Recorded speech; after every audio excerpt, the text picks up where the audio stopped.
Apply பண்ணாமலே job உங்களை தேடி வரணுமா? அதுக்கான ஆப் தான் டிக்விக்.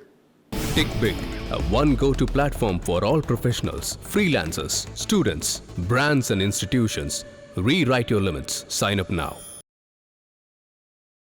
எடப்பாடி பழனிசாமி நேற்று ES proved is a master, நான் தான் கூட்டணி தலைவர், நான் சொல்கிறேன் இல்லை, இஸ் அஃபர்மிங் ஹிம்செல்ஃப். திமுக ஆட்சி சரியில்லை, திமுக போதுன்னு முடிவு பண்ணிச்சா தோக்கச்சிருவாங்க ஜனங்க. நான் கூட்டணி அமைச்சிட்டேன், நான் நடிகரை கூட்டு வந்து பிரச்சாரம் பண்ணேன், நான் இங்கேருந்து அங்கே வைப்பு பண்ணேன், நாங்கள் டிக்டாக் பண்ணலாம், அதெல்லாம் கடைசி நேரத்தில் வேலை ஆகாது. மக்களுக்கு கோபம் இருந்தால் ஆட்சி மாற்றம் உறுதி. எடப்பாடி பழனிசாமி வீக்கு, அதிமுக பேசு பொருள் இல்லை. இது எல்லா பத்திரிகையாளர் எல்லா ஊடகத்திலும் இது பேசுகிறாங்க இல்லைங்களா? அந்த எடப்பாடி பழனிசாமி தலைமையில் இருக்கிற அந்த அதிமுகவை எதிர்த்து ஏன் இப்படி ஒரு பெரிய பிரம்மாண்ட கூட்டணி அமைக்கணும்? ஏன் தனியாக நிற்கக்கூடாது திமுக? இதை விஜயம் கேட்குறாருல. விஜய் கேட்குற இந்த கேள்வி கரெக்டு தானே? கூட்டணி கணக்கை வைத்தே நம்பிக்கொண்டிருக்கும் ஒரு சிலர் தீய சக்தி அப்படின்னு விஜய் சொல்கிறாருல, அந்த கூட்டணி கணக்கு அது உண்மை தானே? பெர்செப்ஷன் வார்ன்றது எலெக்ஷனுக்கு ரொம்ப முக்கியம் இல்லை சார். திமுக வந்து தொடர்ச்சியாக அதை பண்ணிக்கிட்டே இருக்காங்க. ஆனால் ஏடிஎம்கே பிஜேபி கூட்டணி அந்த ஒரு முயற்சியில் ஒரு சின்ன ஸ்டெப்பு கூட எடுத்து வைக்கிறதாவே இல்லை, ரொம்ப சைலண்டாக இருக்குது. பர்செப்ஷன் முக்கியமாக, ஸ்ட்ராட்டஜி முக்கியமாக? சார் நீங்கள் எல்லாத்தையுமே இப்படி இருக்குது, இப்படி நான் கை காட்டுறேன்னு வச்சுக்கோங்களேன், இது தெரியும், இந்த விரல் தெரியும், மோதிரம் தெரியும், இதுக்கு பின்னாடி என்ன இருக்குன்றது தெரியாது நமக்கு. அதுக்கு பின்னாடி ஒரு ஸ்ட்ராட்டஜி இருக்கலாம்ல சார். இப்போ இன்றைக்கான அறுவடை செய்யக்கூடிய இடத்துல ஏடிஎம்கே இருக்காங்களா? 100% இருக்குது ஏடிஎம்கே. ஏன் இதை 100% நான் சொல்கிறேன்? அரவிந்த் கெஜ்ரிவாலையோ ஹேமந்த் சோரனையோ வெஸ்ட் பெங்கால் முதலமைச்சர் மம்தா பானர்ஜியை டீல் பண்ணுற மாதிரி பாரதிய ஜனதா கட்சி திமுகவை டீல் பண்ணுறது கிடையாது. பாரதிய ஜனதா கட்சி நாடகம் ஆடிக்கொண்டிருக்கிறது.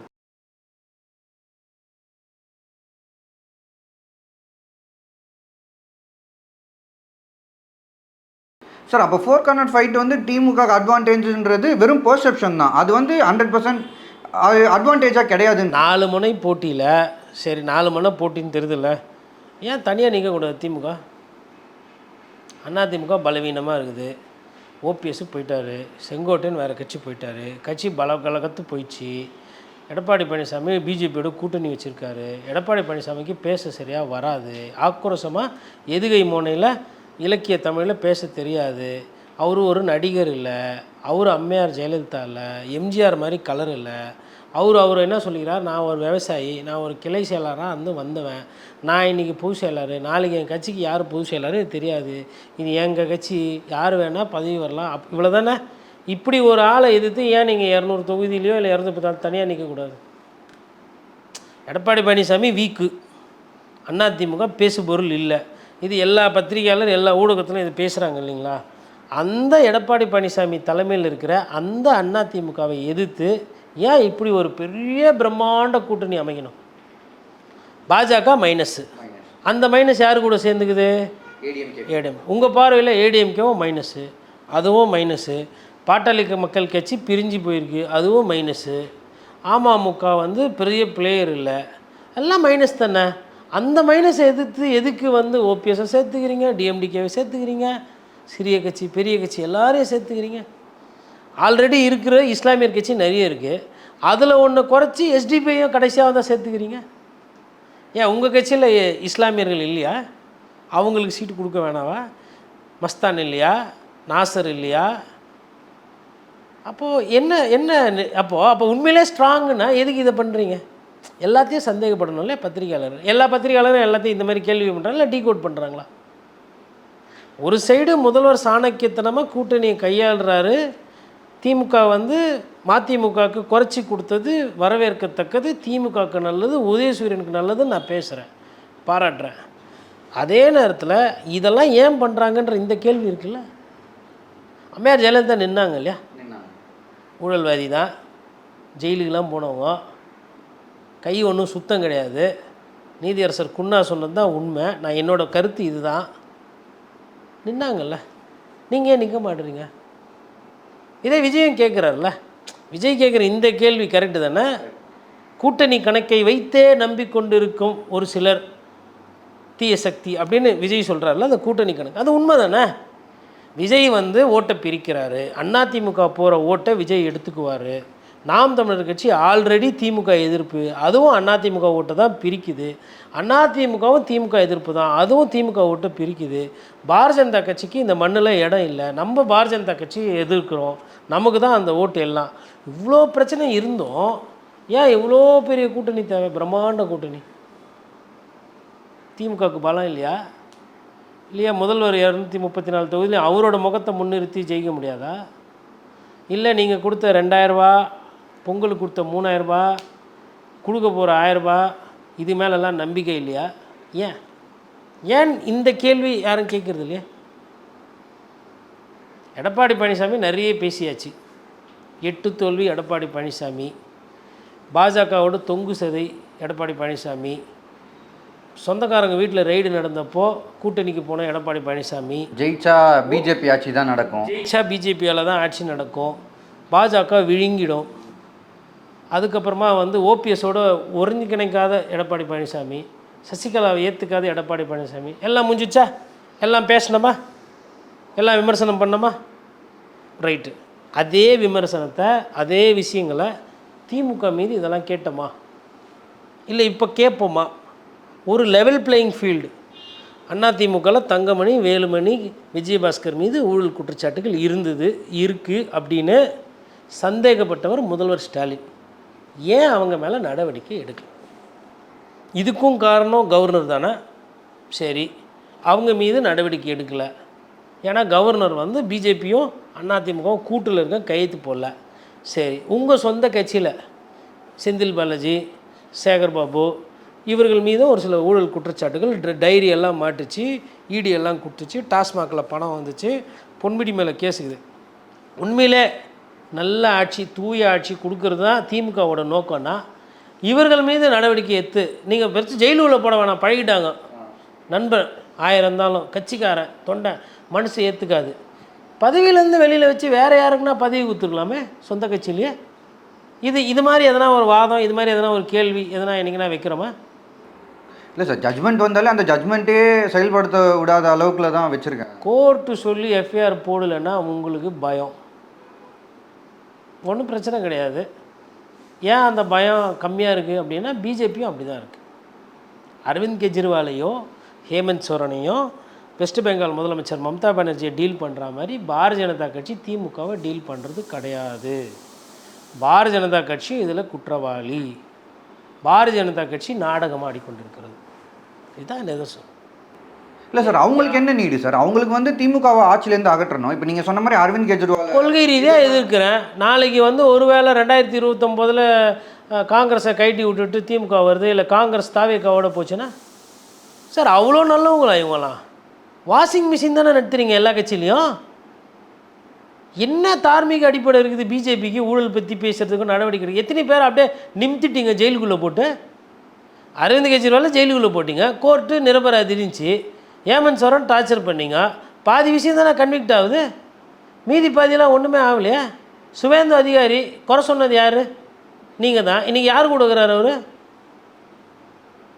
இன்னும் தார்மீக அடிப்படை இருக்குது. சரி, அதாவது சர்வ வல்லமை படைத்த மோடி கருப்பு பணத்தை பிடிப்பார், பண மதிப்பீடு பண்ணுவார், ஆர்டிக்கல் 370 கொண்டாடுவார், காஷ்மீரில் கொரோனா காலத்தில் தட்டெடுத்து அடிப்பார்.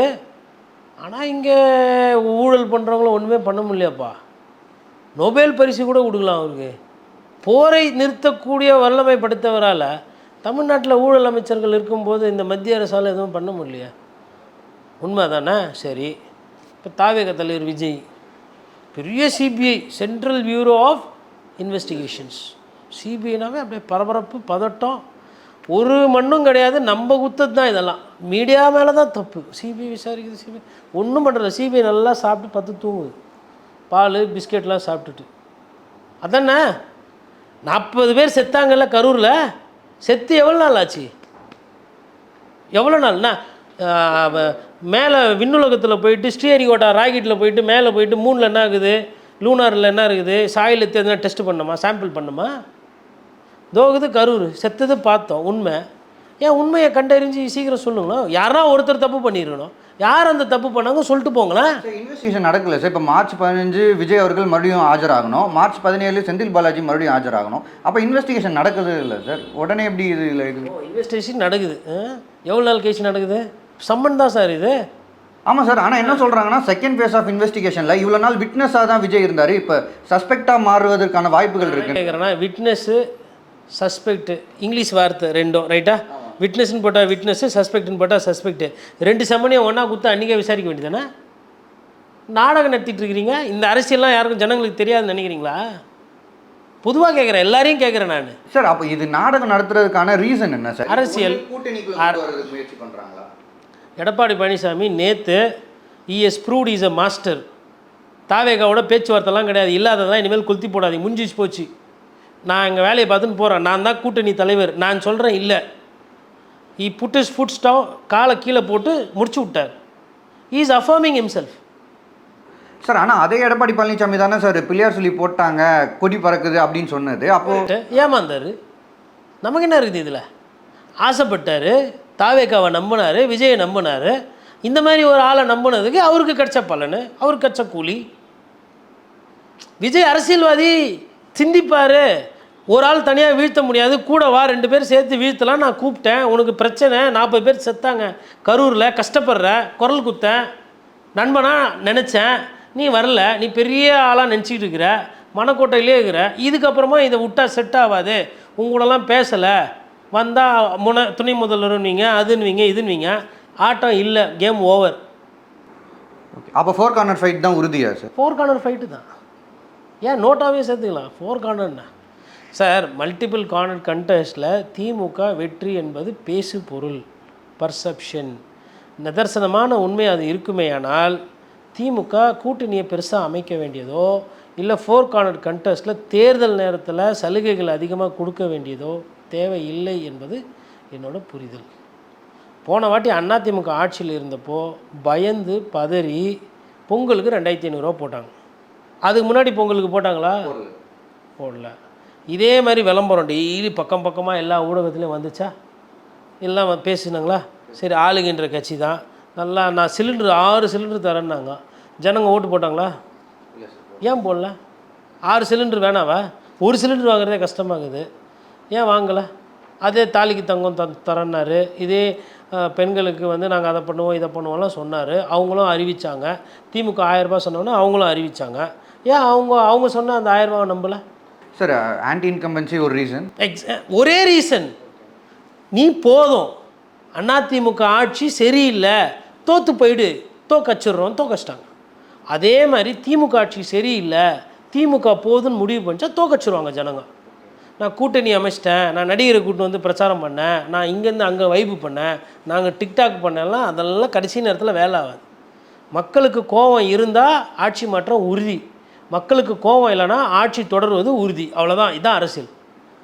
சார் இப்போது ஓகே சார், இப்போ இவ்வளோ நீங்கள் சொன்னது எல்லாமே ஓகே. பட் ஆனால் ஸ்டில் இப்போது பர்செப்ஷன் வார்ன்றது எலெக்ஷனுக்கு ரொம்ப முக்கியம் இல்லை சார். ஆனால் இப்போது திமுக தொடர்ச்சியாக அதை பண்ணிக்கிட்டே இருக்காங்க. இன்றைக்கி தேமுதிகவை டிஎம்கேக்குள்ளே கொண்டு வந்து நிறைய பிரச்சனைகள் இருந்தாலுமே ஸ்டில் ஒரு பர்செப்ஷன் பாயிண்ட் ஆஃப் வியூவில் தேமுதிக உள்ளே கொண்டு வராங்க, எல்லாமே பண்ணுறாங்க. ஆனால் ஏடிஎம்கே பிஜேபி கூட்டணி அந்த ஒரு முயற்சியில் ஒரு சின்ன ஸ்டெப்பு கூட எடுத்து வைக்கிறதாவே இல்லை, ரொம்ப சைலண்ட்டாக இருக்குது.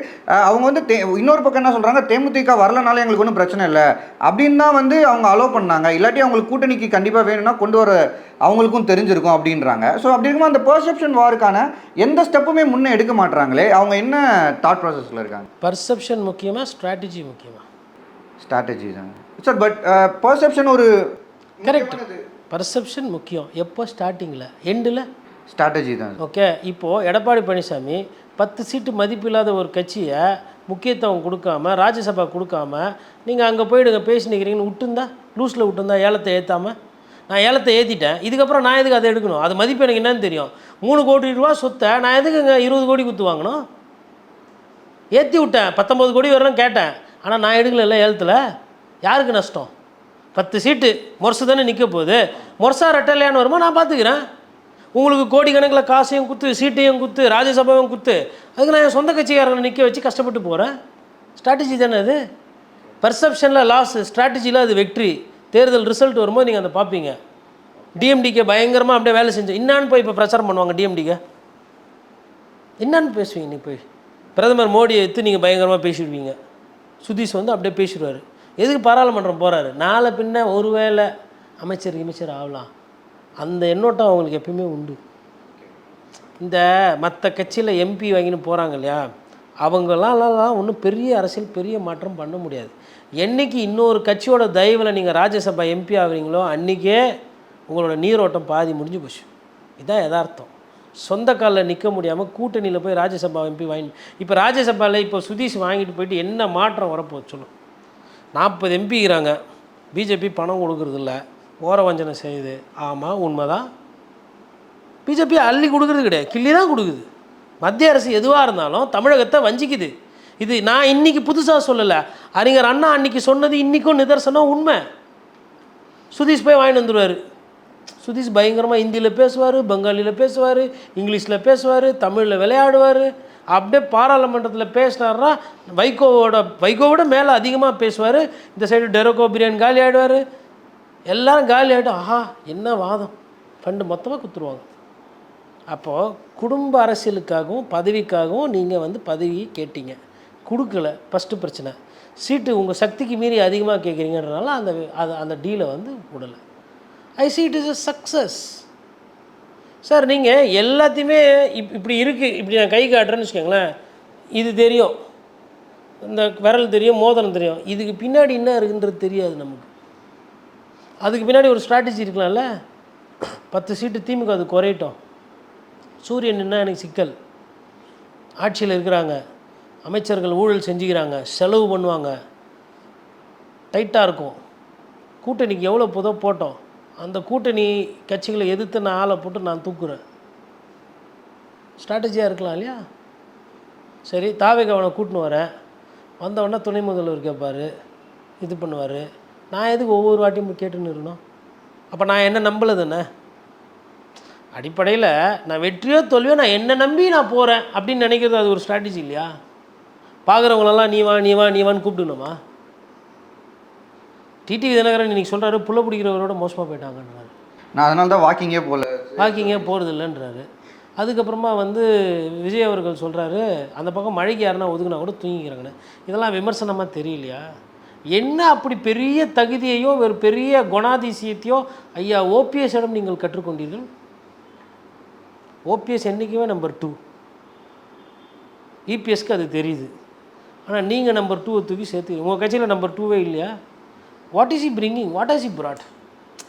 அன்றைக்கி சேர்ந்தாங்க எல்லாம், இது ரைட்டு, அவரு தனியாக நின்னா கூட ஜெயிப்பார், இல்லை அவர் கூட்டணி உதயசூரியன் நின்னா ஜெயிப்பார். அதை தாண்டி இல்லை சார், அங்கே இணைப்பு விழாவே அவரால் சரியாக நடத்த முடியாத ஒரு சூழல் தான் இருந்திருக்கு. இல்லை, அதெல்லாம் கூப்பிட்டு வருவாங்கங்க. இந்த இணைப்பு விழாவில் என்ன நடக்குன்றதே நான் சொல்கிறேன். இப்போ அதிமுகவுக்கு திமுகலேருந்து ஒருத்தர் வராருன்னு வச்சுக்கோங்களேன், இல்லை திமுகலேருந்து அதிமுகவுக்கு ஒருத்தர் போகிறான்னு வச்சுக்கோங்களேன், சொந்த கட்சிக்காரங்களே திருப்பி சால்வை போட்டு நிறைய பேர் போயிட்டு மறுபடியும் இணைஞ்சிக்கோங்க. நமக்கு தெரியுமா அவங்க ரிலீஸ் பண்ணுறதான ஃபோட்டோ? இதுதான் உண்மை. கட்சிக்காரனுக்கு அந்த நேரத்தில் 300 ரூபா கொடுத்தா தான் வருவாங்க. ஏன்னா அவங்களுக்கு தெரியும் இன்றைக்கி மாவட்டம் கூட்டத்தை காட்டி ஆகணும்னு.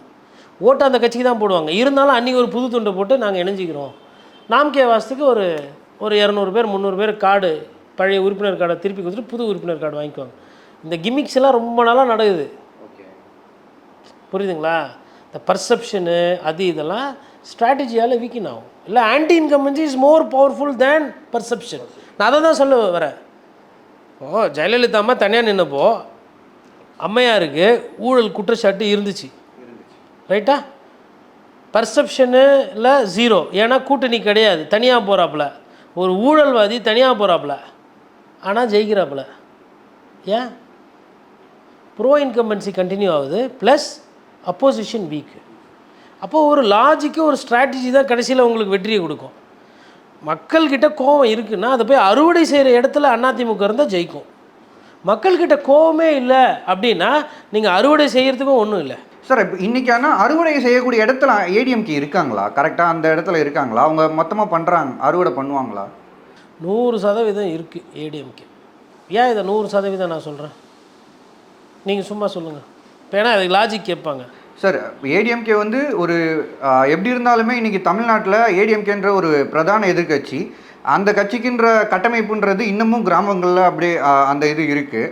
ஸோ இது ஒரு மேஜர் ரீசனாக. நீங்கள் ஒரு பத்திரிகையாளராக உங்களோட பார்வை சொன்னீங்க. நான் கொஞ்சம் ஒரு பத்திரிகையாளராக இது இன்னும் சிம்பிளாக சொல்கிறேன்.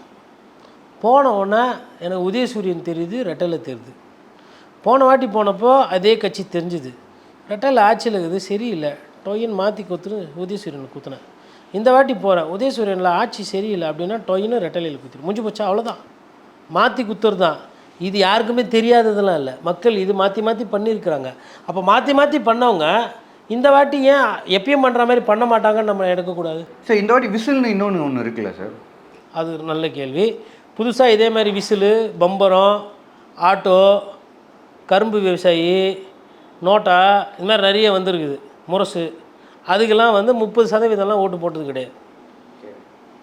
இதுவும் அதாவது எதையுமே புதுசாக நம்ம சொல்லலை சார். இப்போது நீங்கள் சொன்ன இந்த ரியாலிட்டி தெரிஞ்சு ஒருவேளை டிவிக்கே நம்ம இந்தியா அலைன்ஸ்க்கே போகலான்னு வருவதற்கான வாய்ப்புகளும் இருக்குது. இல்லை, ஐ திங்க் அந்த டைம் முடிஞ்சு போச்சு. எல்லாத்துக்குமே ஒரு டைம் இருக்குங்க. விஜய் வந்து ஒரு பொலிட்டிக்கலாக டெசிஷன் எடுக்க தெரியாதவர், எல்லாம் தெரிந்தவர் போல் நடித்து கொண்டிருப்பார். அவரோட மிஸ்டேக்ஸ் பார்த்திங்கன்னா கொஞ்சம் நெஞ்சம் கிடையாது. பொலிட்டிக்கலாக நிறைய பிளண்டர்ஸ் பண்ணியிருக்கார். என்னென்னலாம் பிளண்டர்ஸ்? ஃபஸ்ட்டு வந்து தனியாக நிற்கிட்டோம், ஆனால் அவர் தலைமையில் ஒரு கூட்டணியாச்சும் உருவாக்கியிருக்கணும். அந்த கூட்டணியை கூட உருவாக்குறதுக்கு ஒரு நீங்கள் முயற்சி பற்றி சொன்னீங்க. அதிமுக முயற்சி எடுக்கலான்னு. அதிமுக முயற்சி எடுக்கலன்னு நம்ம எதை வச்சு சொல்கிறோம்? டிடிவி தினகரன் கூட்டணிக்கு வந்திருக்காரா இல்லையா? கொண்டு வந்துட்டாங்க. சரி, பிஜேபி எதிர்த்து இருந்த எடப்பாடி பழனிசாமி திருப்பி என்டிஏ கூட்டணியில் போயிருக்காரா இல்லையா? போயிருக்காரு. பாட்டாளி மக்கள் கட்சி பிரிஞ்சு இருந்தது, எதில் என்னன்னு தெரியல, அது வந்து சேர்ந்துருக்கா இல்லையா? சார் சேர்ந்துருக்காங்க சார். இப்போது இந்த முயற்சின்றது இப்போ நீங்கள் சொன்ன மாதிரி தேமுதிக கட்சியை வச்சு அவங்க ஒரு ஸ்ட்ராட்டஜி யோசிச்சிருக்காங்க, அது ரீசனபிள். இப்போ நீங்கள் சொல்கிறது 100% ரீசனபிள். ஆனால் இப்போது பாமகலையும் பார்த்தீங்கன்னா அன்புமணி உள்ளே வந்துட்டார், ஆனால் ராமதாஸ் அவர்களில் வந்து என்ன பண்ண போகிறாங்க அப்படின்றதே தெரியல. கரெக்டுங்க. 100% பாட்டாளி மக்கள் கட்சியோட வாக்கு வங்கி அப்படியே கிடைக்காது. ஐயா பெரியவருக்கு உண்டான ஒரு வசீகரமும் வன்னியர் சமுதாயத்துக்கிட்ட அவர் போய் நாளைக்கு பிரச்சாரம் பண்ணால் அழுகுறாரு, ஒப்பாரி வைக்கிறாருன்னா அது ஓட்டு பாதிப்பு வரும் தான். அப்படியே 100%லாம் ட்ரான்ஸ்ஃபர் ஆகாது. அந்தந்த கூட்டணிக்கு என்னவோ அதுதான் கிடைக்கும் சார். அது எல்லா இடத்துலையும் அவங்க லூஸ் பண்ணுற மாதிரி இருக்குது சார். இப்போது நீங்கள் டிஎம்கே எடுத்துக்கிட்டிங்கன்னா மாணிக்கம் தாகூர்லேருந்து பிரசாந்த் சக்கரவர்த்திலேருந்து எல்லாருமே வந்து பேசினாங்க. ஆனால் எண்ட் ஆஃப் த டே முதலமைச்சர் என்ன பண்ணணுமோ, இப்போ இன்ஃபேக்ட் வந்து அவங்க கனிமொழி அவர்களை கூட டெல்லிக்கு அனுப்பிச்சு பேச வச்சாங்க. எண்ட் ஆஃப் த சரி, இந்த இடத்துல நீங்கள் கரெக்டாக ஞாபகப்படுத்தினீங்க. ஒரு விஷயம் சொல்லட்டுமா? இந்த இடத்துல முதல்வரோட ஸ்டாலினோட ஒரு ஃபெயிலியர் இருக்குது. ஃபெயிலியர் என்ன சொல்லுங்கள் பார்க்கலாம். இல்லை எடப்பாடி பழனிசாமி கிட்ட தோத்த தருணம் அப்படின்னு இதில் ஒரு ஒப்பீடு எடுக்கலாம். என்ன யோசிங்க? இது காங்கிரஸ் உள்ள கொண்டு வந்ததில்லை. மாணிக்கம் தாக்கூர்லாம் பேசினார், எல்லாம் பேசினார். இதே மாதிரி அண்ணாமலை பேசுகிறப்போ அண்ணாமலைக்கு பதவி போச்சு. காங்கிரஸ் கட்சிக்காரங்க மீது என்ன நடவடிக்கை எடுத்தாங்களா? முதல்வரை பற்றி பேசிக்கிட்டு இருக்கும்போது இவர் மறுநாள் வந்து ட்வீட்டு போடுறாங்க காங்கிரஸ் கட்சிக்காரங்க. என்ன நடவடிக்கை எடுத்தீங்க? கோவமே வரல. அண்ணாமலை அப்படி சொல்லிட்டாரு, அண்ணாமலை இப்படி சொல்லிட்டாரு, இபிஎஸ்ஸை மதிக்கலை ஈக்கலைன்னும் போது வேறு இவர் இருக்கக்கூடாது, நான் சொல்கிற ஆள் தான் இருக்கணும். அப்படின்னா கூட்டணி யார்? நயினார், எனக்கு தெரிஞ்ச முகம். நானும் அம்மானுவேன், அவரும் அம்மானுவார். நானும் பொன்மனச்சம்மல் எம்ஜிஆர்னுவேன், அவரும் பொன்மனச்சம்மல் எம்ஜிஆர்னுவார். நான் வந்து அவர் வாங்க பண்ணாருன்னா அவர் வாங்க அப்படின்வார். பேசிக்குவோம், பழக்கம். அந்த இடத்துல எடப்பாடி பழனிசாமி வெற்றி இல்லையா? பாரதிய ஜனதா கட்சியோட மாநில தலைவரை மாற்றுற அளவுக்கு தானே சக்தி இருந்திருக்கு. கூட்டணிக்கு வேண்டி இவரை பகைச்சிக்கிட்டா இது கூட்டணி வராதுன்னாங்கல்ல. ஆனால் இங்கே தொட்டுலையும் கிள்ளி விட்டு கட்டிலையும் ஆட்டி விட்டு குழந்தைக்கும் யார் லாலிபாப் வாயில் வச்சு விட்டுது?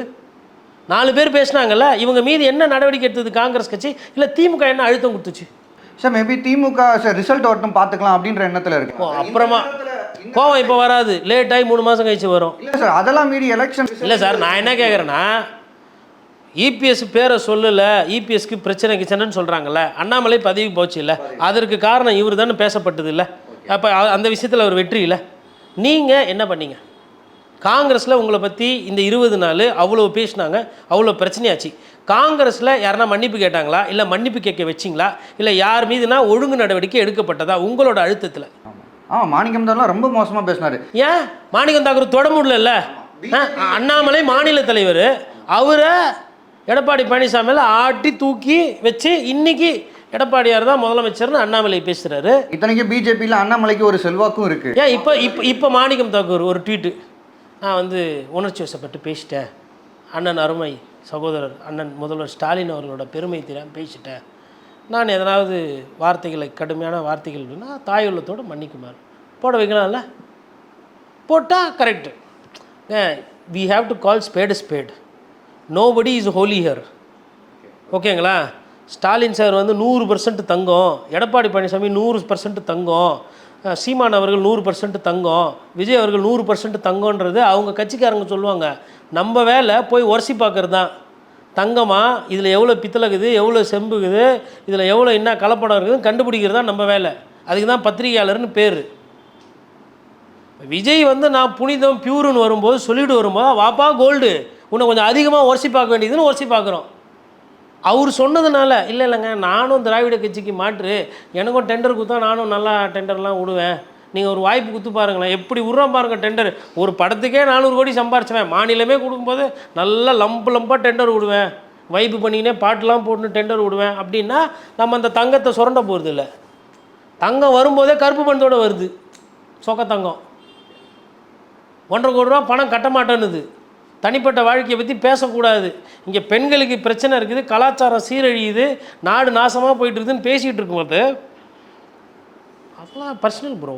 What bro, 2 adults bro. இப்போ லீகலாக பண்ணுப்பா. இங்கே பற்றிக்கிட்டு போயிட்டு இருக்குது, நீ பாட்டு ஜதையாக ஜோடியாக ஜிகுன்னு சுற்றுற.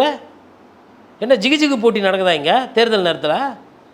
உங்கள் சொந்த கட்சிக்காரன் அண்ணா கொஞ்ச நாள் கம்முன்னு இருண்ணா அப்படின்ற அளவுக்கு பண்ணிட்டீங்கல்ல. யாருன்னா பெருமையாக நீங்கள் சொல்ல முடியுமா, நான் போய் தாவேகா ஃபேன் பார்க்குறியா அப்படின்னு பேச முடியுமா சமூக வலைத்தளத்தில்? என்ன பேச்சு பேசுகிறீங்க நீங்கள்?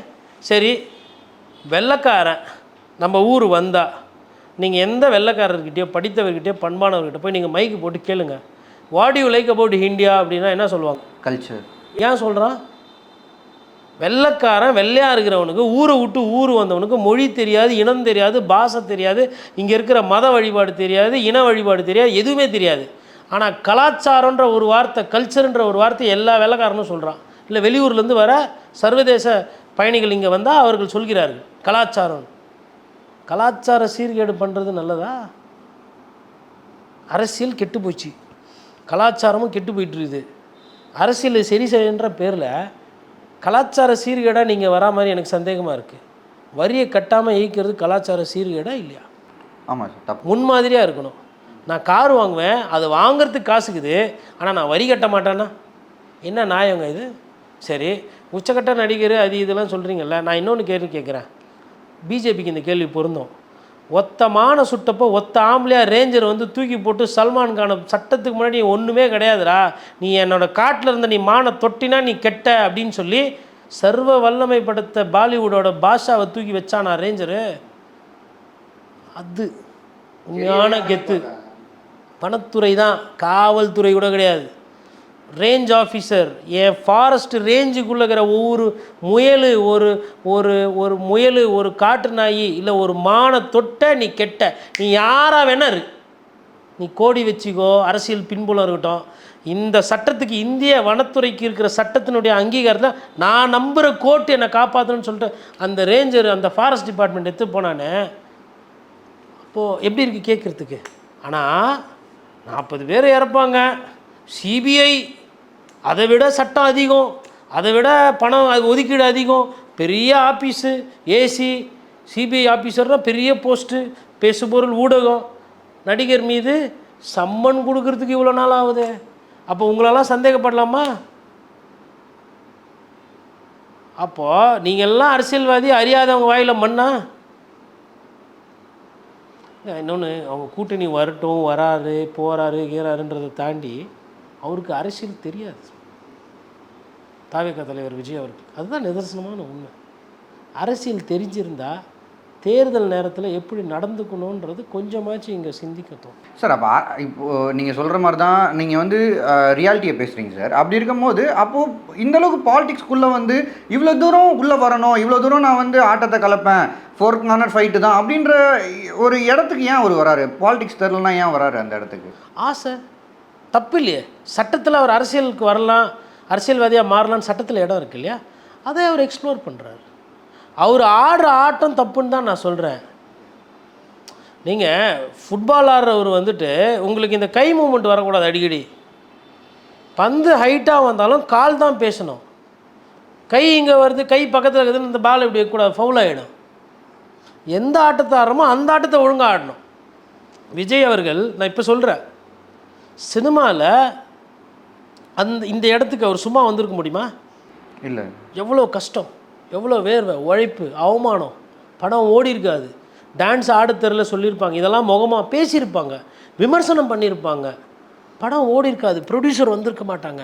எஸ்ஏ சந்திரசேகர் போன்ற ஒரு பெரிய டைரக்டரு அப்பாவாக இருந்து உதவி பண்ணி கஷ்டப்பட்டு நிறைய பேர் சொல்லி கொடுத்து நிறைய ஆசான்கள் இருந்திருப்பார். அவர் மேபி ஆசான்களை யாரும் வெளியில் சொல்லிக்க மாட்டார். இப்போது ரஜினி சார்லாம் பார்த்தீங்கன்னா எங்கே போனாலும் எனக்கு ஃபஸ்ட்டு வாய்ப்பு கொடுத்த டைரக்டரு, எனக்கு ஃபஸ்ட்டு இதை சொல்லி கொடுத்தாரு அப்படின்னு அதை நினைவு கூறுவார். சூர்யா கூட அது ஒரு சில நேரத்தில் பண்ணுவார்னு நினைக்கிறேன். ஆனால் விஜய் சார் வந்து அந்த மாதிரி பெருசாக யாரையும் சொல்ல மாட்டார். தானாக சுயம்பாக வந்துட்டத மாதிரி அவர் ஒரு விஷயத்தை காட்டார். அப்படி இல்லைன்னா கண்டிப்பாக எஸ்ஏ சந்திரசேகர் அவரோட வாழ்க்கையில் விஜய் இன்னைக்கு இவ்வளோ பெரிய ஆளாக இருக்கிறாருன்னா அதுக்கு பாதி % கிட்டத்தட்ட ஒரு அப்பாவுக்கு பங்களிப்பு இருக்குன்றது யதார்த்தம். அந்த உண்மையை நான் நம்புகிறேன். ஆனால் அந்த விஜய் அவர்கள் உழைச்சி கஷ்டப்பட்டு அவமானப்பட்டு ஒவ்வொரு படமும் ஹிட் ஆக்கணும், கொல்லணும், மற்ற அந்த டைரக்டர் இப்படி பண்ணியிருக்காரு, இந்த டைரக்டர்கிட்ட நம்ம இப்படி நடிக்கணும், அந்த ஹீரோ இப்படி ஸ்டண்ட்டு பண்ணியிருக்காரு, இப்படி இதை விட நான் நல்லா ஆடணும், இதை விட நான் நல்லா பேசணும், இதை விட நான் நல்லா லவ் பண்ணுற மாதிரி நடிக்கணும், இதை விட நான் நல்லா அழுகணும், இப்படியெல்லாம் பண்ணி தானே அவர் உச்சக்கட்டம் நடிக்கிறேன். ஆனால் அரசியல்னு வரும்போது தேர்தலில் எடுத்த உடனே நான் இதில் பயிற்சி எடுக்க மாட்டேன், எனக்கு வாக்கு அரசியல் தெரியாது, சாதியை பின்புலம் புரியாது, மக்களோட தேவைகள் தெரியாது, 214 தொகுதி போக மாட்டேன், கூட்டணி அமைக்க மாட்டேன், ஆனால் நான் வந்து உச்சக்கட்டமாக நடிகர்னு வருவேன் அப்படின்னா அப்போ அரசியல் தெரிந்த எனக்கு கோபம் வருமா வராது? கண்டிப்பாக. இப்போ படத்தில் ஃபஸ்ட்டு 10 இவர் போய் நடிச்சு பாகுபலியோட பெரிய படம் இவர் பண்ணிட்டாரு அப்படின்னா அது நம்புகிற மாதிரி இருக்கா? இல்லை, கண்டிப்பாக நம்ப முடியாது சார். ஒரு ஒரு ஒரு பயிற்சி, ஒரு வளர்ச்சி, ஒரு இன்ஃப்ராஸ்ட்ரக்சர் வந்தவுடனே தான் அந்த ரிசல்ட் வரும். குருவி தலையில் பனங்காய் இருக்குதுன்னு நீங்கள் சொல்கிறீங்க. நான் குருவி எப்படி பனங்காயை உடனே தூக்க முடியும்னு கேட்குறேன். குருவி நல்ல பலசாலியாக ஆகி வளர்ந்து அது பருந்த அளவுக்கு ஆகி பருந்தாக மாறிச்சுன்னா அதால் தூக்க முடியும் அந்த பறவையால். அப்படி ஒரு கதை வச்சுக்கோங்க. நம்புகிற மாதிரி இல்லையா? 20%ன்றீங்க, 30%ன்றீங்க, 40ன்றீங்க, கணக்கில் வருதுன்றீங்க. ஆனால் கூட்டணி யாருமே வரமாட்டேன்றாங்க. நீங்கள் கிராமத்தில் தேர்தலுக்கு பிறகு போய் சந்திப்பேன்றீங்க. என்ன புரிதலுங்க இது? மக்கள் யார் போய் சந்திக்கணும்? உங்களுக்கு தானே தேவை இருக்குது. நீங்கள் தானே எல்லாத்தையும் விட்டு வந்துக்கிறீங்க. அவங்களாம் வேலை இருக்குது, உங்களுக்கு தான் வேலை இல்லை. இப்போ இன்றைக்கி தேர்தல் யாருக்கு வேலை இல்லை? யாருக்கு சார் வேலை இல்லை? விஜய்க்கு வேலை இல்லை. மறுக்கா சொல்லுங்கள். அது விஜய்க்கு வேலை இல்லை, படம் இல்லை, நடிக்கலை. என்ன வேலை இப்போ விஜய்க்கு? பாலிடிக்ஸ்னு சொல்கிறாரு. பாலிடிக்ஸ் சொல்கிறாருல, பண்ணு சாமி. நான் தான் சொல்கிறேன், அரசியல்வாதி தானே, அரசியல் பண்ணு சாமி. 4 பேர் போய் அரசியல்ன்றது என்ன? அண்ணா சொல்லி கொடுத்தது, மக்களிடம் செல், மக்கள் உனக்கு அரசியல் செலுத்துகிறோம், செய்யுங்க. வேலை இல்லைல்ல, அரசியல்வாதியாக மாற வேண்டியதானே. வீட்லேயே உட்காந்துக்கிறீங்க. அப்போ பண்ணையாருன்னு சொன்னால் கரெக்டாக? பண்ணையாருக்கும் வேலை இருக்காது, ஆனால் பண்ணை இருக்கும். பண்ணையில் வேறு யாருன்னா வேலை செய்வாங்க.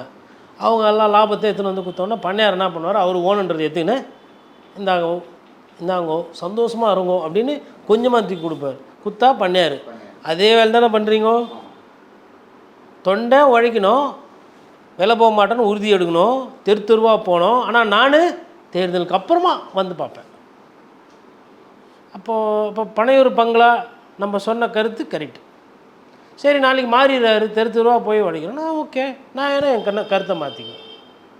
நான் நம்ம அரசியல் கட்சியில் அவர் எதிர்க்கணும். இப்போ நாம் தமிழர் கட்சியில் இருக்கிற மாதிரி கிடையாது. விஜய் நல்லதே பண்ணாலும் எதிர்க்கணும், கொள்கை கட்சி. நமக்கு அப்படி இல்லை. நீங்கள் நல்லது பண்ணால் விஜய் நல்லா பண்ணார், முதல்வர் ஆகிறதுக்கு வாய்ப்பு இருக்கும். 2026 தூக்கத்தில் கூட வாய்ப்பு இல்லை. அந்த உண்மை அவருக்கு தெரியும். அதை மறைக்கிறதுக்கு தான் அவர் மூளை செலவை அரசியல் செய்து கொண்டிருக்கார். சார், நிறையா விஷயம் ரொம்ப வெளிப்படையாக பேசுனீங்க சார். நேரம் ஒதுங்கிறதுக்கு ரொம்ப நன்றி. நன்றி.